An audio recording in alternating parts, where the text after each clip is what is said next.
Yo, what's going on, everybody? It is 1 p.m. here in Chicago, Illinois. It means it's time for another live stream. Today is Monday, May 24th, 2021. It is a hot one here in Chicago, and it is a rare rest day for me. I'm taking the day off. I felt like today was probably a good day to do that. Although I did wake up for a moment today, and I was thinking, I could probably go out for a little bit. But then I was like, no, let's stay in. Let's take it easy today. Had the long run yesterday, ran my first in-person race in a really, really long time. I had a really good time about doing that. I put the video up today. Hopefully you guys got a chance to see it. And then tomorrow we'll do more of like the race recap, which is, there's not as much to recap, but I'll give some more thoughts on kind of like what I was doing. We'll talk a little bit more about heart rate and stuff like that. So that's kind of like the videos that's going to be going on. But overall, just happy to get out there and see some people. And this just had a lot of fun. How are you guys doing today? Everyone doing all right on the audio only version on the podcast? Hope you guys are having a good run out there. Hopefully you guys aren't getting too hot. And everyone watching this on YouTube after the fact, hopefully you're having a good day. For today, what we're going to do is we're going to do a Monday Mukbang, but instead of eating stuff, which is what I normally do over the Monday Mukbang, I am going to try another recovery drink. I felt like that was a really good, probably good option. Yesterday after the live stream, I did have a Unived, one of the recovery drinks, for right after. I had it like in the car. So as soon as I got to the car, I had some. But, I've been liking to have other, like, not quite as expensive recovery drinks to have on a more regular basis. And I think this could be one as well from Clif. It's a chocolate flavor or a protein recovery drink mix. The packaging seems really basic to me for some reason. It looks just like a giant version of one of their gels, which I find surprising, but also comforting in a kind of weird way. But yeah, as far as like the numbers on this go, we've got 250 milligrams of sodium, which doesn't seem like a lot for like a after activity type of drink, but no fat, 5 milligrams cholesterol, 31 grams of carbs, 10 grams of protein, a little bit of calcium, a little bit of potassium, but not a lot. And it's making me wonder, like, if I'm going to drink this, should I just have chocolate milk after? But I was also thinking, like, you know what? After a race, I could put this powder and some water in a car. I can't exactly leave chocolate milk in a car for like after a race or something like that. So like, there's some different portability aspects to it, but we'll get to that in a second. First, let's see who's here in the live stream. We got Philip Bourne says, yo, what's going on? Only a short 6K zone 2.5 run with Laura in the evening. Got my first BioNTech Pfizer shot in the afternoon. Awesome. Very cool. Let's get a little vaccination bell going on for that one. Yesterday, I'm glad to hear that you're getting your first shot, Philip. Yesterday, I heard a lot of like for real cowbells. Not real cowbells, the cowbells that you use for cheering at races and stuff. And in contradistinction from like a bell a cow might actually wear. But hearing the real life cowbells was really nice. I was like, yeah, cowbell, more cowbell. I yelled at everyone that had a cowbell. I was really happy. Sarah says, hey, all, I love the race video today. I have the same sunglasses. They're cool. Is there a major speed difference in a plated shoe versus Hyperion Tempo, for example, for 10K? I would say for 10K, I think that you might start feeling the difference there because you're going pretty fast. At the half marathon, I think it's a little bit less different. And then at the marathon, it's even less different still. Depending on, your level of skill. But I think that for the 10K, I would probably want to be in a plated shoe. I like plated shoes, so I want to be in a plated shoe, but I also feel like the Hyperion Tempo is a really fun shoe to be in. I don't think you're going to make a wrong decision. It's, it's up to you. It's up to you on that one. I would probably go for it, but you don't have to. All right. Albert Long says, hello friends, holiday today here in Canada. Oh, that's cool. Awesome. All right. Chris Yao says, happy Monday, co-family. Another easy 5 miles today. Trying to transition to a consistent 4 runs per week instead of 3. All right. YRMB. I don't know what that means, but I do like the more going for 4 days a week. That's a nice number. Leona says, hi, Mike. Hope your recovery is going well. Never cease to impress people. Thanks. That's very generous. The recovery is going real well. My biggest concern for this run, I know in like the big scheme of things, I know that like people that are training for like, not even just to be competitive, not to be competitive, but just training for ultra races will do like 2 like 20 plus mile runs like back to back in a weekend. So I'm not, it's not like I've done something like crazy. And I was like, in my Twitter feed today, there's someone that was just like, yep, I did a 36-mile race or 36-mile run today after the 32-mile race she was in like the weekend before. And I was like, that's a lot of mileage. So like people are doing more, but for me, this is a lot. I've done more miles in a week before, but my body was just starting to get a little bit tired. And so my biggest concern was like, finishing the race, but like having like a newfound, like not injury, but like mini pain or something like that. So it was something that I kept kind of like monitoring for. And I was like, if anything starts to feel wrong, I'll just stop.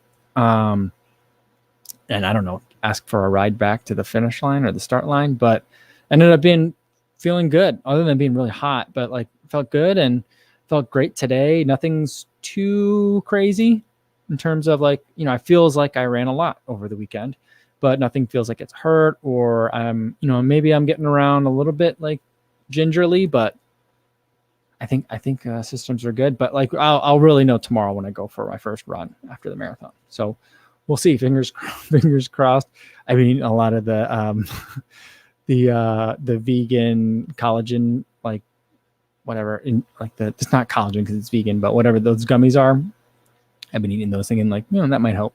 Maybe that'll help. A little bit extra vitamin D, making sure I'm getting the protein in. But then also yesterday it was kind of celebration mode, so like I did have a few beers over the course of the day and just relaxed, and also didn't take care of myself too. So a little bit of everything. Spence Holmes says, good afternoon. What's going on, Spence? Good to see you guys. Sorry if there's a lot of humming going on in the bathroom. There's like bathroom in the background. There's the air conditioners going, the fans going. So it might be a little bit of humming today. All right. Sam Matassa says, hello all. Nice break in the day. Grabbing coffee and ready to chill for 45 minutes. Awesome, Sam. And that's a good point, I think, now to try some of this. So I've got some water set up, and we'll try some of the Clif Recovery.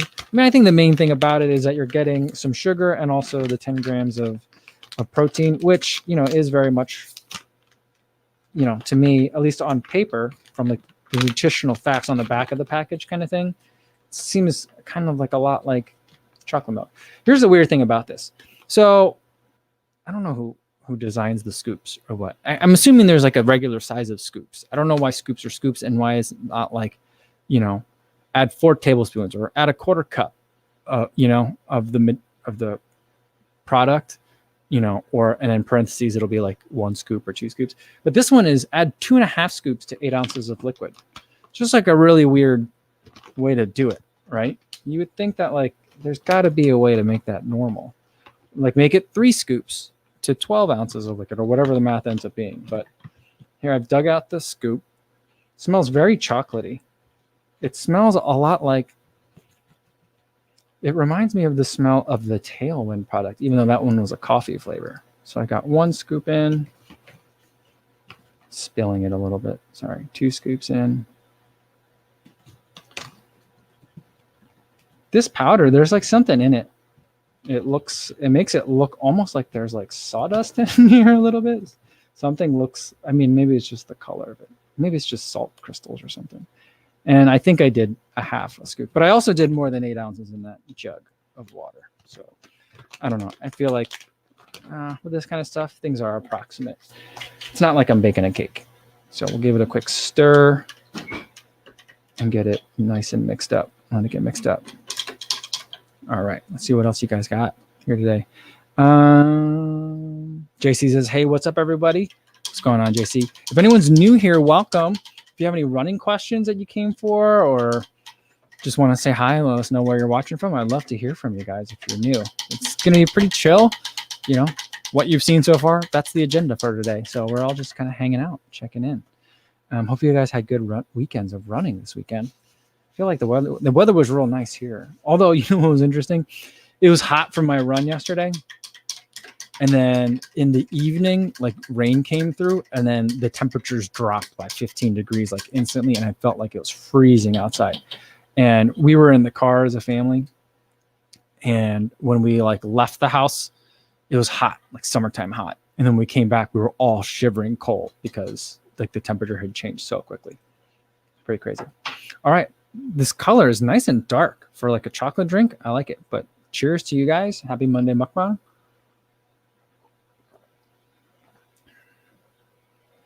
This is okay. There's something about it that tastes like a melted chocolate popsicle. You know when chocolate popsicles melt, they don't melt and taste like pudding or chocolate, like a melted piece of chocolate. There's it's not, maybe plasticky is the right word. That's not a word, I know that, but there's something about it that's not, it doesn't taste as good as the scratch chocolate, which I've been drinking. There's something about it that has almost kind of like it reminds me of when I eat candy from the Korean grocery store. Like you think it's going to taste a certain way, and then there's like a weird taste to a lot of stuff, and you're like, is it because it just got imported from halfway around the world, or do they just really put the subtle hints of like flowers and everything? I mean, I can't tell, but there's something in here that tastes kind of not off to me, but not in a way that's familiar with a lot of protein drinks. I'm not sure what this is. It's very thin. A lot of times these protein shakes, I always want to chug them because like they get real thick and chunky almost. But this, I do like how quickly everything dissolved, and it just looks like a chocolate drink now. I mean, I could still see some of the particulates floating around in there, but like there's nothing clumping. So I like that about it. It's very, very thin. But it's not like super chocolatey either. I don't know. I'd say it's okay. It's not great. I would say if you're going to buy something for chocolate, I'm not sure. I don't remember the price differences on these, but I'd say if you're going to buy a chocolate drink, get the scratch one. That one tastes great. All right. Lux says, hey, Kofuzi, live right by you, but we're moving to the burbs this weekend. We'll definitely miss running on the lakefront trail. Oh, that's a bummer. It's a bummer that you'll be gone, but hopefully you're moving for great reasons and you're super excited about it. And I'm sure you'll be, you know what, this weekend, after seeing like what's available out there in some of the suburbs, I was like, oh, I don't know. Not too shabby. I could definitely, I mean, my running buddy and I have been like, we've been like, hey, dude, I've heard about this place called Bussy Woods. I see a lot of people running on there. I see their Strava. I see them on Instagram. They're running in these Bussy Woods. It looks pretty nice. And we're like, yeah, we should go. And that's where a lot of this run was. So, I mean, that's out in the burbs in the Schaumburg area, like Elk Grove Village, that area. I don't know any of the suburbs. I could list a couple, but like if you asked me to put them on a map, it'd be like trying to tell me, you know, put on the map which one's Utah and which one's Wyoming. And I'd be like, I'm not sure I could get it. So, yeah. All right. Tyler Gordon says, week 2 of marathon training began today. Starting to feel good. Workout tomorrow. 6 times 3, 3 on, 1 minute off. That's a nice workout. I like that one. That's a good number. All right. Very cool. What marathon are you training for, Tyler? Let me know. And Stevie76 says, all right, rest in peace to the 21 ultra runners in China. That's a bizarre story. That's an absolutely bizarre story. I can't even begin to comprehend like how that happens. I'm sure you guys have all heard about it, but there was I mean, it must have been like a sky race. I don't know. Is sky race like a trade name, like Ironman or something like that? But like, it must have been one of those just crazy races that are like, you're running like along a ridge line at the top of a mountain. Because like my understanding is it was 100K and the weather changed. And then all of a sudden, like this giant hailstorm, temperature dropped. I mean, just viciousness. But I mean, I don't understand. Like, there's just so much I don't understand about like, how does that happen? I mean, I know weather is really unpredictable in mountain ranges and it can come in really fast, but like how did they not, I don't, there's just so much that doesn't make sense about it. And it's just so terrible that like a substantial portion of the field didn't survive the race. And I don't know how you go from like being in the best shape of your life and then like not coming home. Like I don't understand what that is. I can't even comprehend what that would be like. But yeah, like, and I don't know. it's a bizarre situation. It's absolutely terrible. I've been thinking about that a lot. All right. Let's see.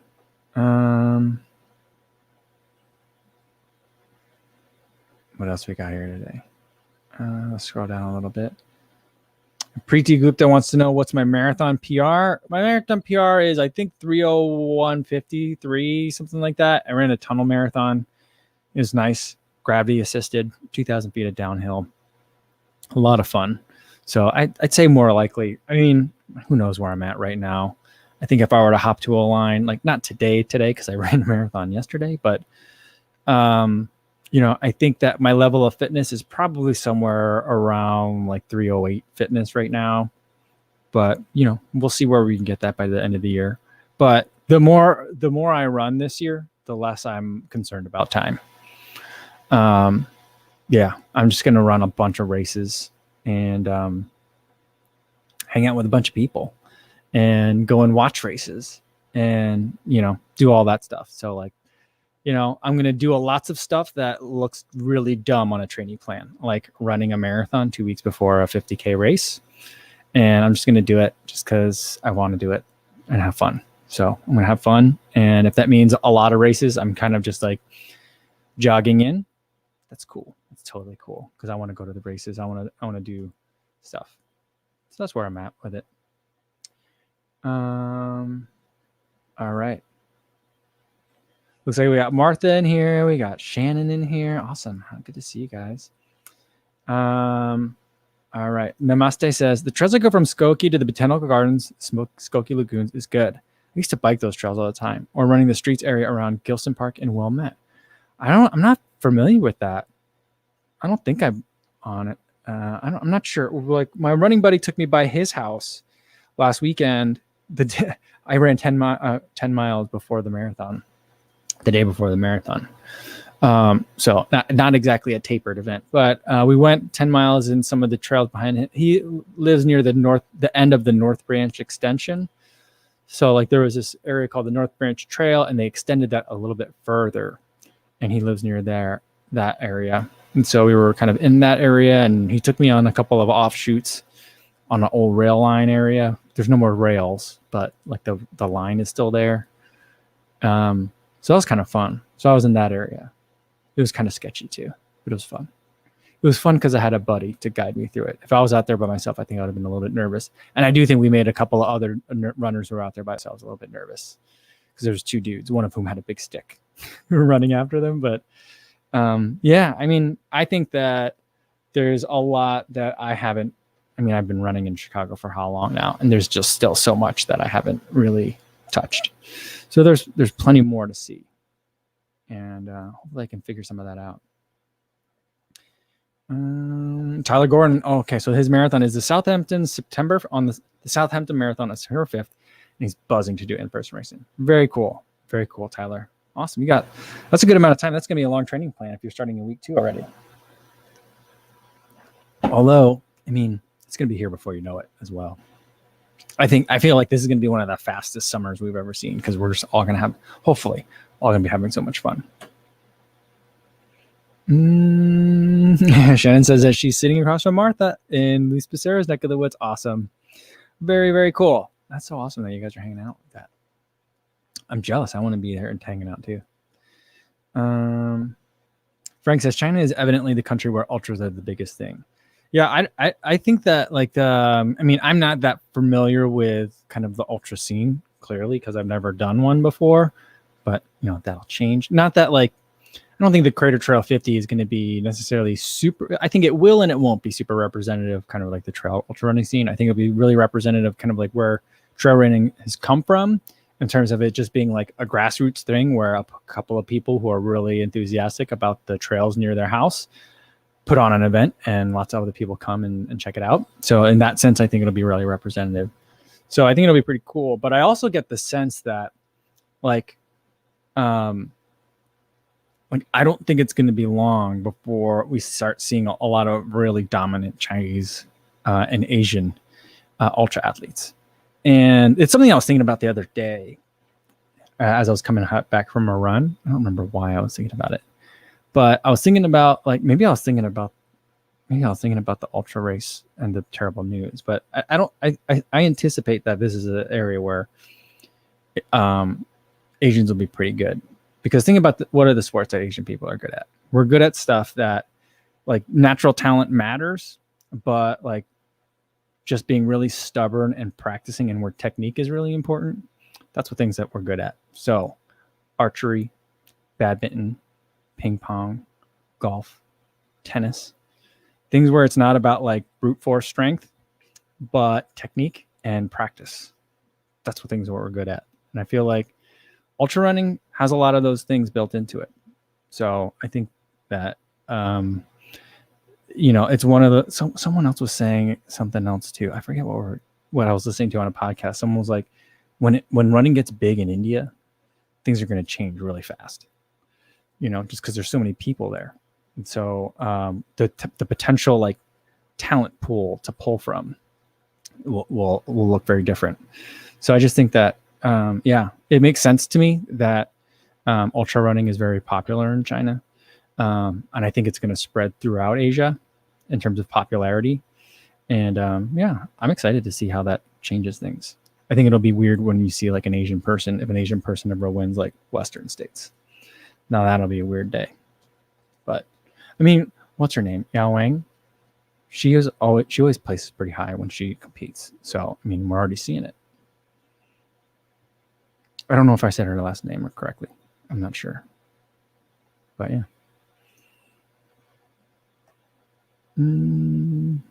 Dr. Bung says, I don't know about Asians in general, but Koreans are very good at Korean food. I think so. You know what? My favorite food though is Korean Chinese food though. When Korean people make Chinese, kind of like if you think about it, like, Italian American food, like the pizza that we like know here in the US, it's not really Italian food. It's Italian American food, or like macaroni and cheese, like it's not the Italian food you like, it's the Italian American food that some people are enjoying those dishes.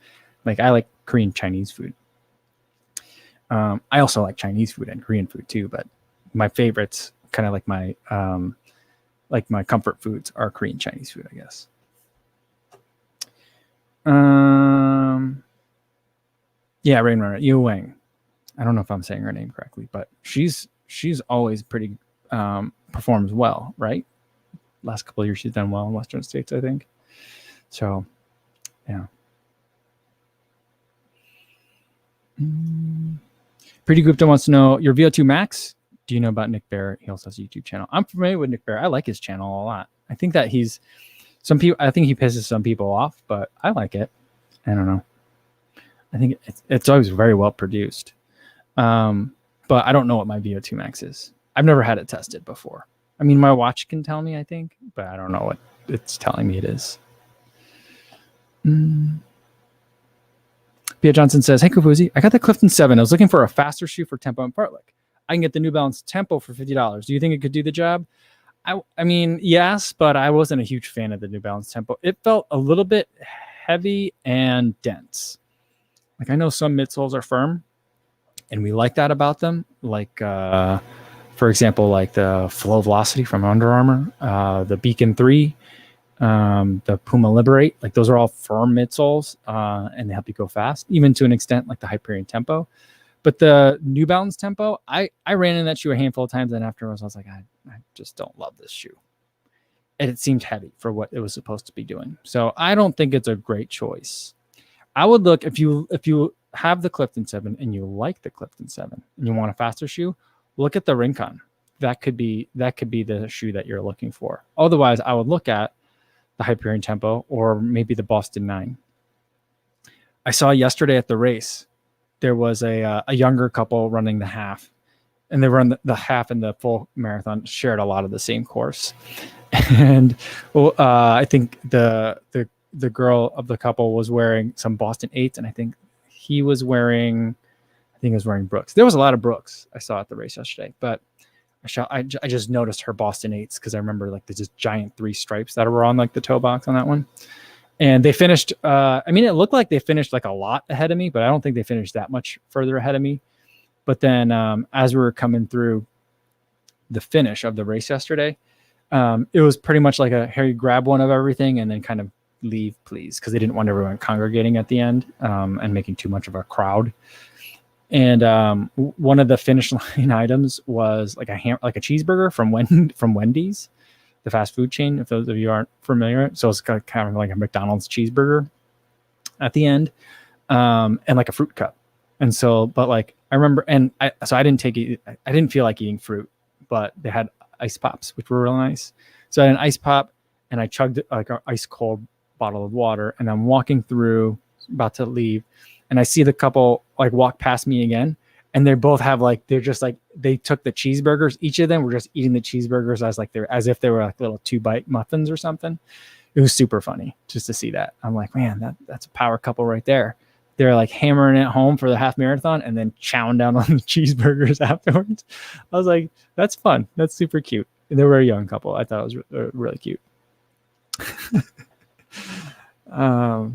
Will Lang said, I did the 5K. First mile was right on pace. Oh, okay.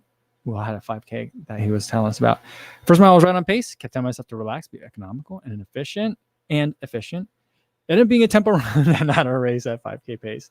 Well, okay, that's a bummer. Well, but you know, you live to fight another day. That's the great thing about 5Ks is they're short enough. You could do a bunch of them. And so, I'm thinking that I might look for some summer racing. I might do some 5 and 10Ks just because I don't really want to do a lot of long races in the summer when it's like super hot here. But then, you know, like next time you could push it a little bit further, put your foot on the gas a little bit harder and get going, and you can really dial it down or dial it in. But cool. You know, you got it. I mean, the way that I approached it this year was, you know, I've done a lot of training. I feel like I'm really good at training, but I'm terrible at racing. So if I want to get better at racing, I got to do more races. And I think, you know, that's one of those, it's a good lesson to learn. Well, so very cool. And Cheekster says, congratulations on completing the Chicagoland Spring Marathon. I'm like, well, thanks, Cheekster. It was a lot of fun. I enjoyed it out there. It was good. I said hi to everybody.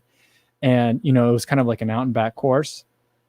And there were little like offshoots where you would go out. So you'd run like a course and then you'd make a right and go down and then come back and then continue along the course and then go out and come back. So almost like a hub and spoke, if you want to think of it that way. And so some people I saw like 6 or 7 times, and I was just like, good job out there, everybody. Looking good, looking smooth. I was just yelling at everybody.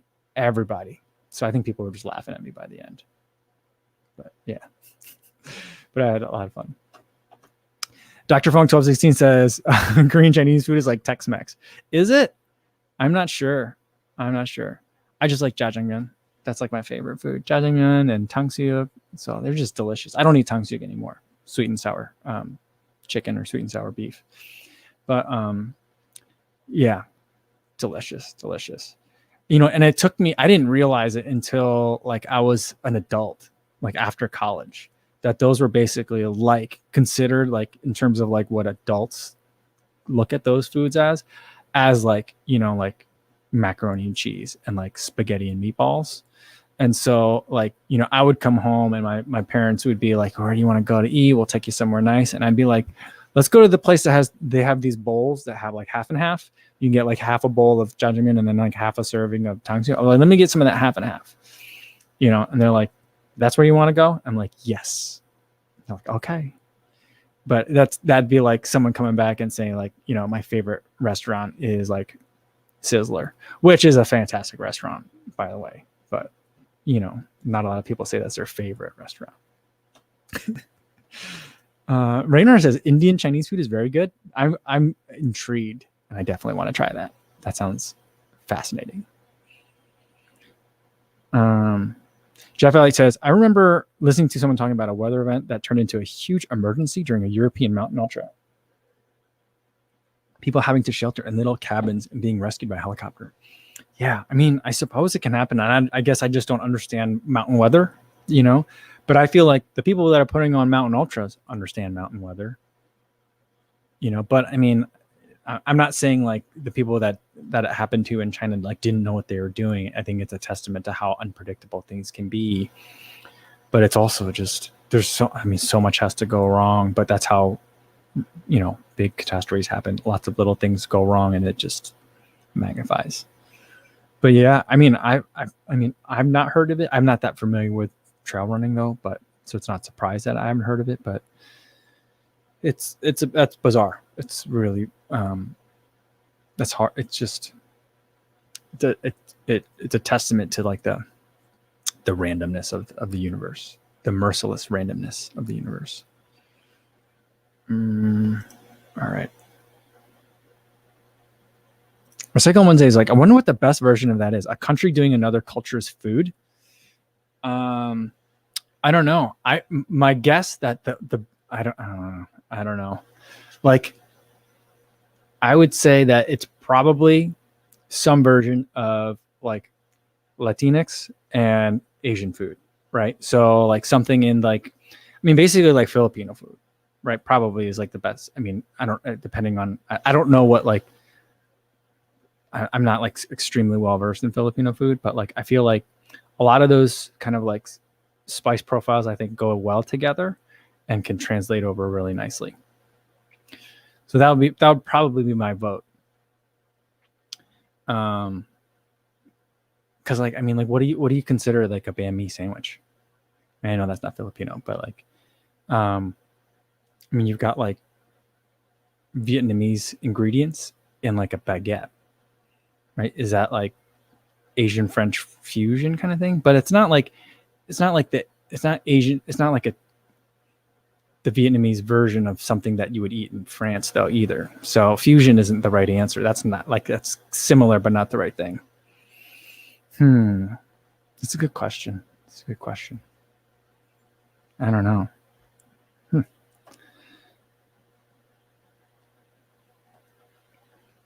All right.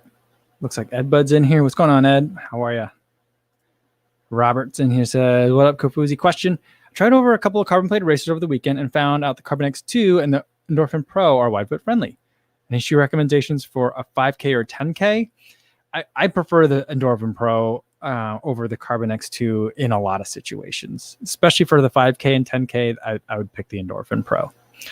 I just think that you get a real nice pop off the carbon fiber plate in the Endorphin Pro, and you're gonna hit it. You're gonna get that pop at the 5K and the 10K efforts. The Carbon X2 is more of like, it's more about smoothness, and so like, you know, I like it for workouts. I also like it for very long distances that maybe are not as intense. I mean, think about how like they debuted the shoe.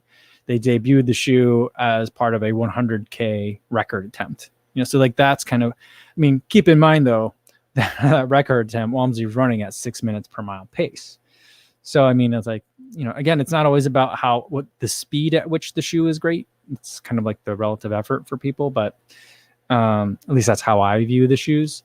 So, I mean, like, I don't think of it as the fastest shoe out there, but I feel like if you want fast and like very long distance, it's a pretty good combo. Pretty good combo.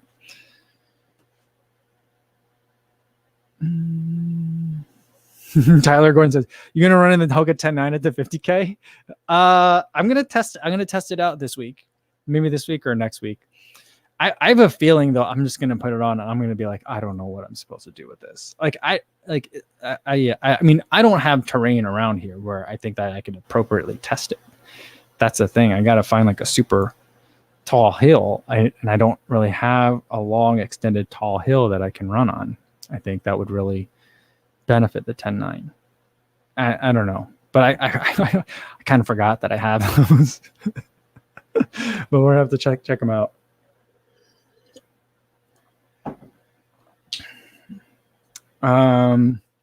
Stevie 76 said to store your shoes in a cool place and wrap in plastic to preserve the midsole. Yeah, I don't have time for that. Is that what he does at his archive? It just seems like so much work. Every time he talks about this is why I keep the shoes around, I'm like, that's a lot of effort to keep a shoe around. You can just take a whole bunch of video of the shoe when you have it. But because the shoe also degrades over time. So how do you know, even if you put on a shoe that's 3 years old, if that's a representative sampling of that shoe? You know, I mean, I don't know, but kudos to him for his efforts at like archival. I think it's laudable. But I've never, I'm not gonna put my shoes in plastic. I mean, I don't know. Maybe if you put them in like a little small little, what do they call them? The bags where you could put the vacuum in it. Space bags. I mean, maybe if you put them in a space bag, that would that work? I'm not sure. I don't know. I don't really know a lot about preserving shoes. I know about beating them up. That's about it. Yeah. Alex E says, "Hey, Cole, congrats on the marathon yesterday." Thanks, Alex. It was a lot of fun out there. Kenneth Desrosier says, "Does a specific shoe really impact performance that much? I always kind of thought a shoe was a shoe. LOL. I mean, yes and no. I think of them as knives or golf clubs. Right tool for the right job. Right. So like, in my kitchen, I like knives. I feel like I have decent knife skills, but I've got like a boning knife, a 6-inch chef's knife, a 9-inch chef's knife. I've got a serrated knife too. I don't really use it that much. A bread knife, paring knives, boning knife. Did I say boning knife already? I have that. So like, I have a lot of different knives, and I think they're all really good at different jobs. Some are very flexible, like for filleting a fish, for example. Some are really short and stubby, like for taking the top out of a strawberry, that kind of thing. And some of them are big, like a cleaver that I could use for getting to like if I'm like working with a chicken kind of thing. I don't really use a lot of those knives that much anymore because I'm a vegetarian now, but I still have the knives. And if I were to play golf, I'm so bad at golf. I only need like 4 clubs because I can't use the rest of them. But like I use like a 3-wood, like a 7-iron maybe, or a 5-iron, and maybe like a wedge and a putter. Like that's pretty much all I can use. But some people can probably do really well with like a 5-iron if you're on like a smaller 9-hole course. Probably all you need is maybe a putter too. You probably need a putter too. But other people would be able to get a lot of mileage, pun not intended, out of other kinds of clubs. So that's kind of how I think about it. And so all these other shoes, to some points, they're nitpicking, but I also think that what's wonderful about having more people that are running and more kind of like preferences and body style, like body shapes, and like foot feel preferences, like is it squishy, is it firm, that kind of thing. It gives you more options in the marketplace, things to try out. And so, a person doesn't need, I think most people probably don't need more than 4 shoes at the high end. Is it fun to have more than 4 shoes? Yeah, I think so. But most people that are running probably get by with 1, maybe 2. But I like having more than 1 or 2.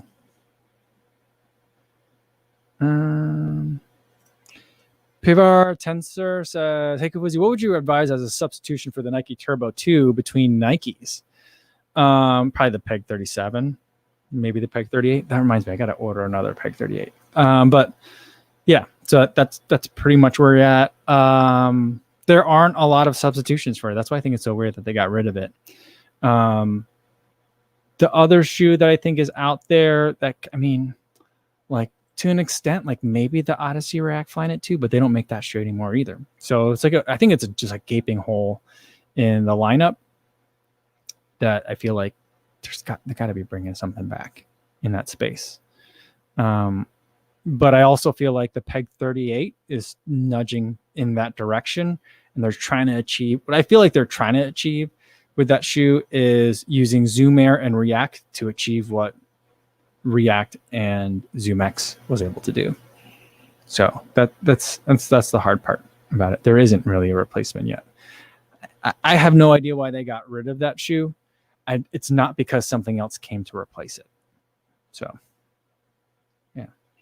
Leslie Clayton says, "What's going on?" Leslie says, "Just bought a pair of trail shoes, the Nike Wild Horse 7, for a trip to Idaho this summer, and I love them. Any reason why I shouldn't wear them on my longer road runs?"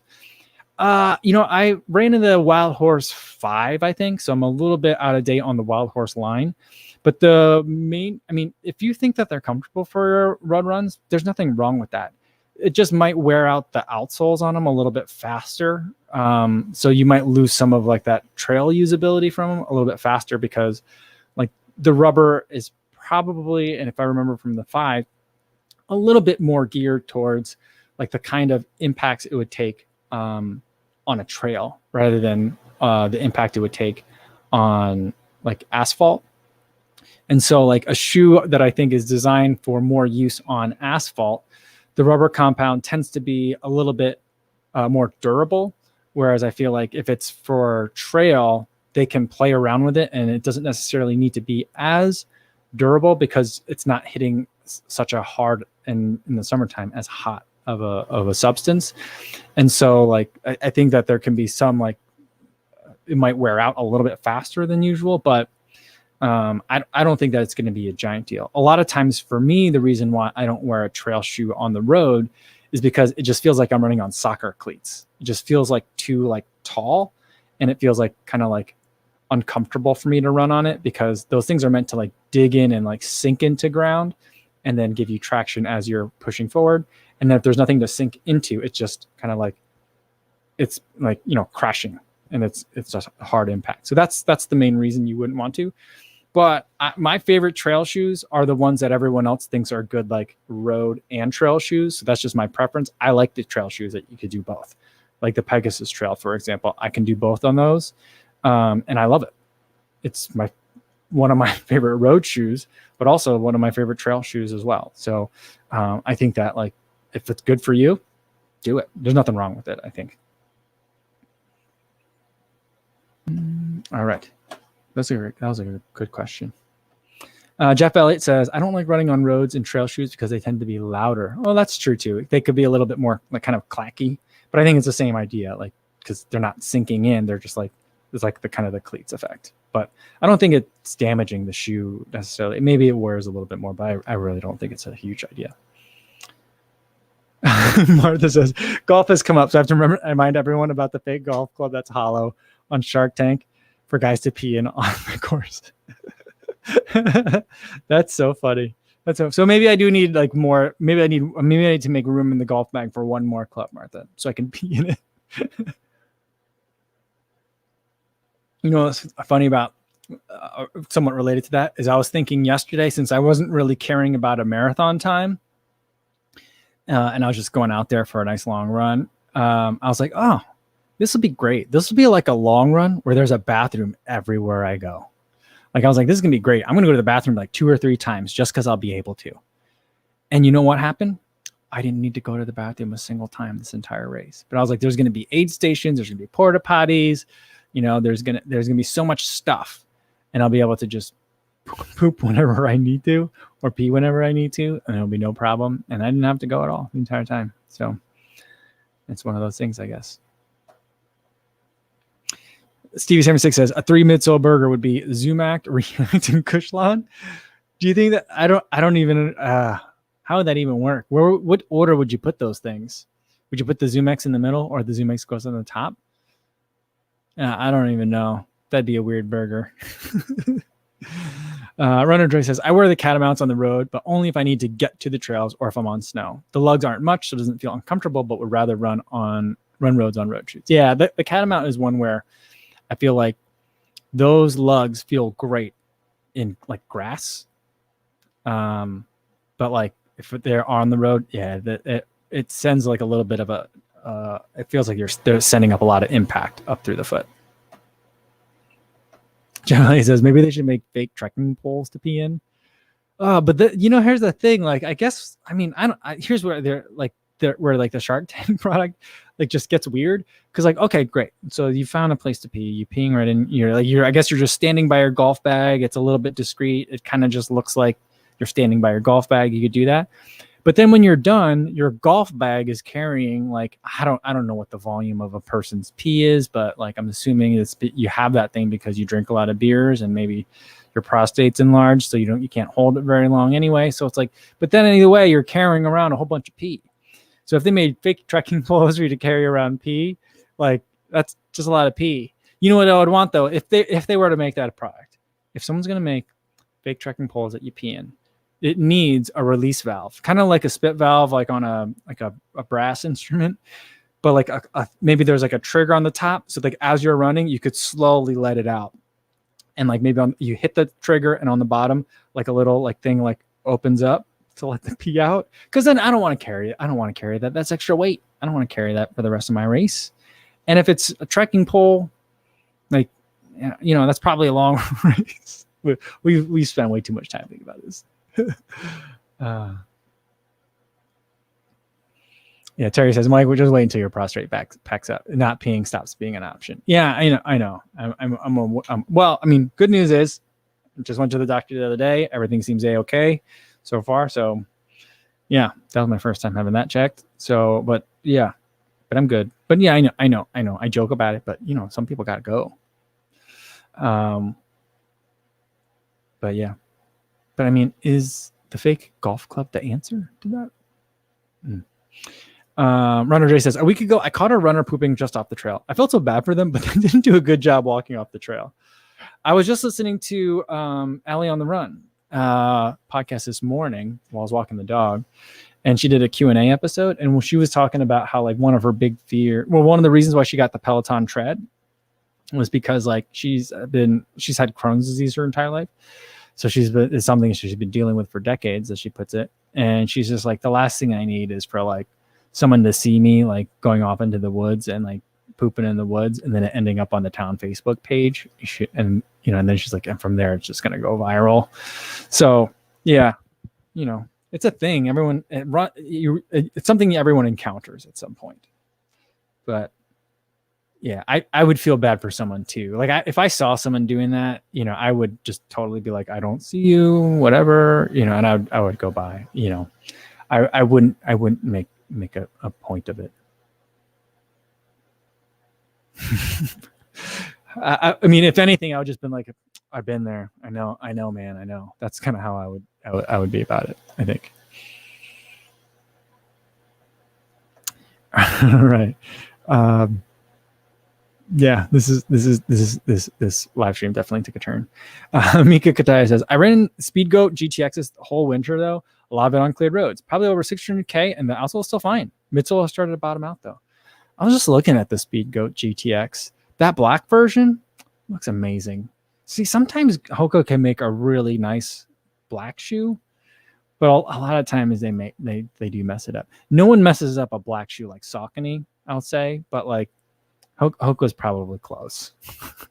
But I felt like the Challenger Challenger ATR 5 GTX looked amazing.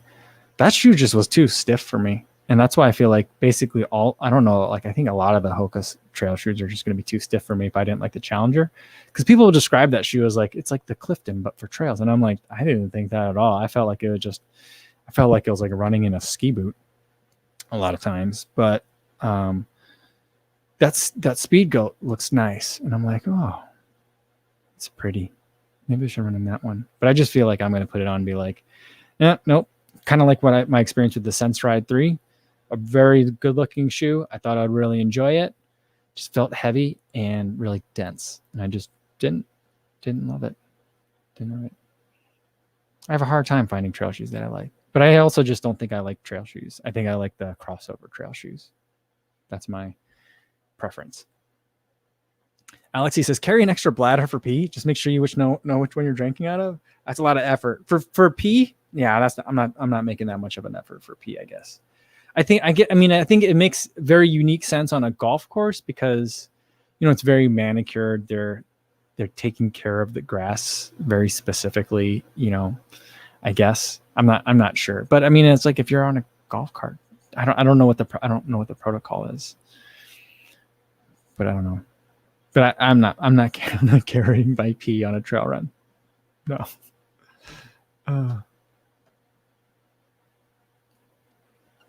Martha, with a lot of knowledge about pee, says 30 cc's is about average. That's not that much. I mean, if that got spilled on me, that seemed like a ton. But 30 cc's is about average for pee. But if you have a large prostate, it can get much worse, like Trump probably. Do you think that's why he just like after a while he just storms out of a meeting, pretends he's mad about something, but really he just has to go to the bathroom?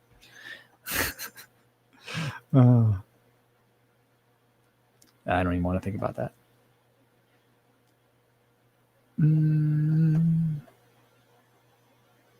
All right, so that was a lot. I'm scrolling through a lot. I'm scrolling through a lot of this chat. It's still a lot of pee. Renner says, Ali, I had an episode where I think listeners submitted their poop stories. I listened to it on a run and I couldn't stop laughing. I'm not sure if I've listened to that one before, but that sounds amazing. I'm going to have to go look for that to see if I've heard that one before. I can't remember if I have. It sounds awesome. Jay Pelican says, a principal of high school lost his job a couple of years ago for pooping under the bleachers. How far were the bleachers from the inside of the school that he had to do that? I don't know. That's what I don't understand. Like, that's interesting. I mean, I think there's maybe more to that story, probably. I wonder, maybe. Dr. Funk says, ever try to run up an elevation? I'm be spending a few days in Denver area 3 weeks before the Chicago Marathon. I'm curious how it'll affect me. My experience with elevation is very limited. I think one time I went with my wife and I went with my buddy, my buddy that I ran a tunnel marathon with. He and his wife, and then his wife's brother or half stepbrother, and his, I think it was his girlfriend at the time. I think they're married now. So there was like 3 couples, and we were up in Park City one time. This was when I wasn't really, this was in between marathons. This was in between Baltimore Marathon in 2010 and like Chicago Marathon 2017. So it was sometime in there, and we were up there, and I just was like, I don't know why I feel terrible. I don't feel like drinking beer. I don't feel like doing anything. I'm exhausted. And they're like, it's probably altitude. I'm like, that doesn't even make sense. But it's definitely altitude. It just made me feel like I was slightly motion sick the entire time. And then I can't even remember when it was. 2019 in the summer, I was up in the Tetons. I don't know if I was in Wyoming or whatever state is adjacent to Wyoming. Somewhere in that area, near Jackson Hole. That's Wyoming, right? I think I was in Idaho for part of that time too. I don't know. But the ski resort we were at, I was running a Ragnar relay. And I think the altitude there was 7,000 feet. And then we ran up one of the slopes to 9,000 feet. And I was winded the entire time. Like just walking from like our tent to like the main kind of congregating area to get like a cup of coffee or something. Like I would just be like, we have to walk up like a little hill. And I was at the top of the hill. I'd be like, I need coffee, So like there was that. And I was only there for like 3 days. So like not enough to get used to it and not enough for it to be any benefit to me really, other than like the leg workout, but like that. So, I mean, if you're going to be in the Denver area for a few days, I don't think it's really going to do anything for you. There's not going to be any real physiological response in that short amount of a time. And even if there were a benefit, I think that it kind of goes away in a faster amount of time than 3 weeks. I feel like with the way that people talk about coming down from elevation to have like an elevation benefit is like, you got to like basically like come in and race, like they make it seem like, you got to like hop off the plane and go. And it's a balance of like, are your legs fresh enough from the amount of time you spent sitting down traveling? Like it's like, can you like minimize how quickly can you get off the plane and run fast is what people make it sound like. I don't know if that's necessarily that intense, but maybe some of you guys have more experience with altitude than I do, but that's what it seems like to me.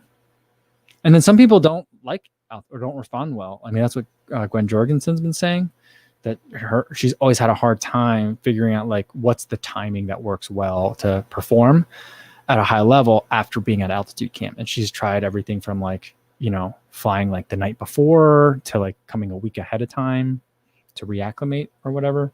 So she's had a hard time with it as well. But so I think it's a little bit different for everyone, but I don't think it's going to do a ton of effect.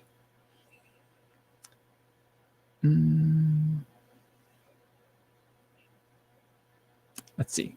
BINF says, hey, Kafuzi, do you know any shoes that are like the Endorphin Speed as a daily training options?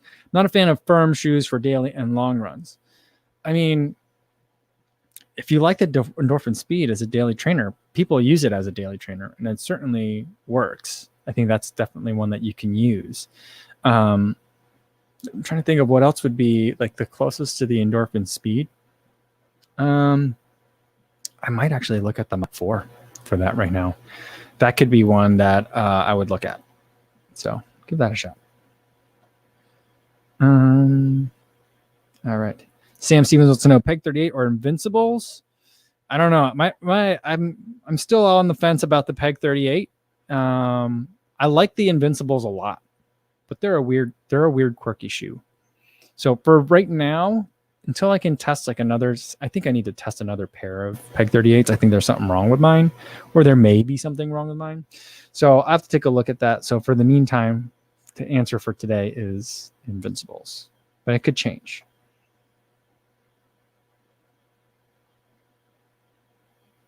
All right.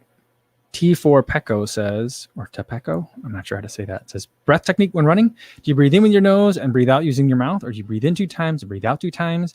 The answer is yes, and lots of other things too. It just, a lot of it depends on level of exertion.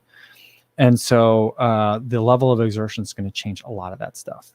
So in through the nose, out through the mouth is what I'll do for a lot of my easy running. It could be 2 in, 2 out. It could be 2 in, 1 out.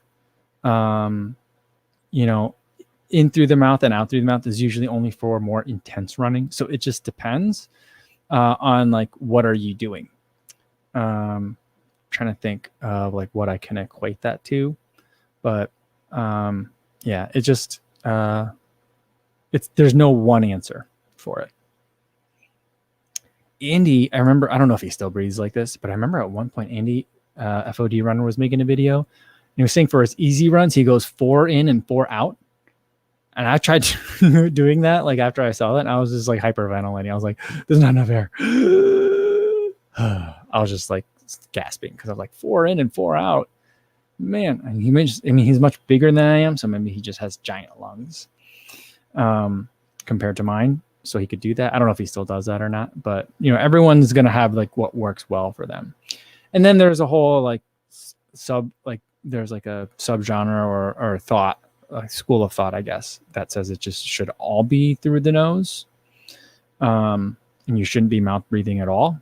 But that's, you know, a little bit more, I wouldn't say fringe, but that's not how most people do it. All right, looks like we got, where did it go? All right, Nubetra, what's going on, Nubetra? Good to see you again. Says, awaiting confirmation of tibial stress fracture. On doctor's orders, no run till I hear back. Appreciate the video, so I can at least run vicariously. Oh, awesome.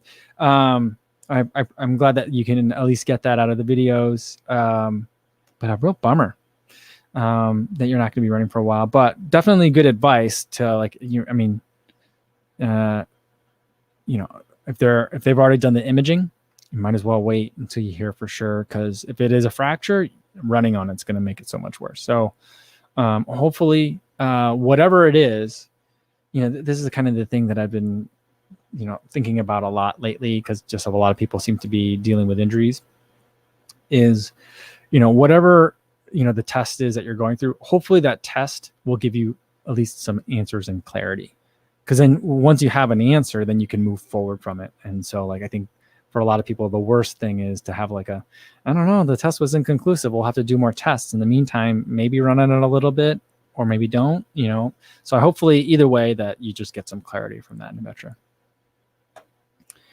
All right. Dr. Fong says, how much of a benefit does shaving your legs give you for racing? I think that on the fringes, like if you're Eliud Kipchoge level, you know, you probably would want, I mean, I'm guessing that he's one of those people that probably isn't that hairy to begin with. But, you know, if they were running with like those, like, it was basically like KT tape, but with like scallops cut into the tape to make you more aerodynamic, you know, there's like that on the fringes. But like for like normal people, I'm not sure that shaving the legs makes a difference. It would make more of a mental difference than a physical difference, I think. But Remy says, finally get to race his bike next weekend and his freshly shaved legs are coming. Does it make a big difference shaving the legs for the bike though? Or is that more of like a, it's what one does before a race?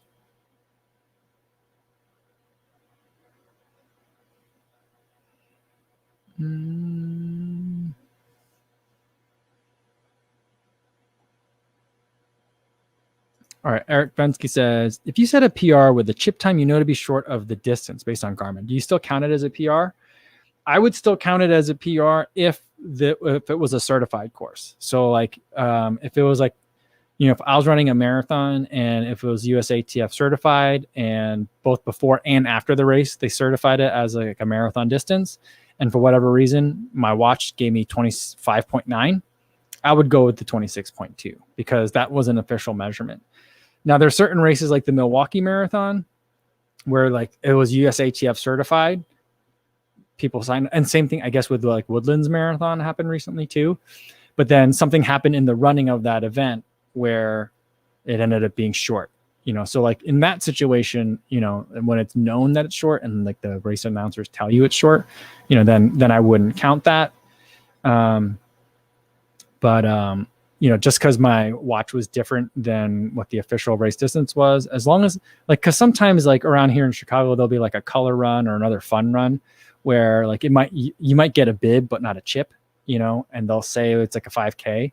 And like, I'll look at my watch afterwards and it'll show me at like 2.8 miles. I wouldn't count that as a 5K PR. But if it's something where it's like, you know, some sort of governing body has ratified it, you know, like, you know, and like a company that measures things professionally has measured it, I would count it. All right. I think that's a good place to end it for today, guys. Oh, it's already 2:00 already. The hour's flown by. I told you about the videos for tomorrow. Tomorrow will just be kind of the race recap and talking about crunching some of the numbers on the marathon I ran over the weekend. And then we'll do Trivia Tuesday because tomorrow will be Tuesday already. So we'll do that. See you tomorrow again here at 1 p.m. Same time as today. In the meantime, till I see you again, be safe out there, everybody. Thanks.